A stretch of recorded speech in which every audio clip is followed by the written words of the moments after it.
Bonsoir Jérémy. Bonsoir Jean-Baptiste. Le pétrole libyen, on en parle évidemment avec cette conférence des pays amis aujourd'hui à Paris, il attise toutes les convoitises. Il faut voir que d'un point de vue économique, la Libye, c'est un nouveau marché qui s'ouvre. Évidemment, le pétrole est au cœur des préoccupations.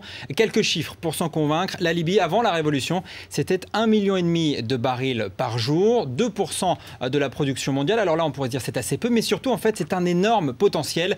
La première réserve d'Afrique avec au moins 44 milliards de barils à extraire. Autre facteur d'attractivité pour le pétrole libyen, sa proximité avec l'Europe et sa qualité avec des coûts de production très bas. Un pétrole très recherché par les raffineurs. Les sommes, je vous le pensez bien, sont colossales, des milliards de dollars. On a parlé du rôle de la France également, Jérémy, là-dedans. On a dit que la France avait signé avec le CNT l'exploitation 35% du pétrole libyen.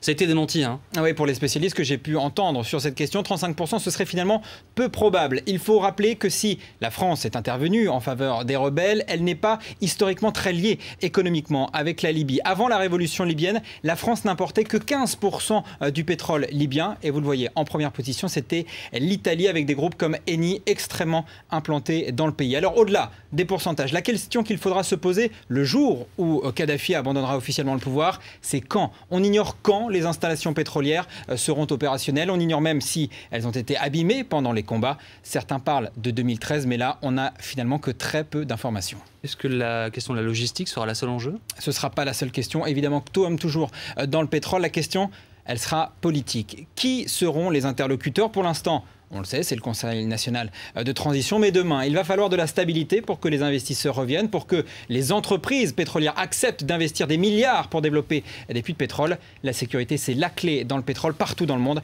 C'est une question qui est évidemment loin d'être réglée. Merci beaucoup Jean-Rémy et à tout à l'heure. Merci.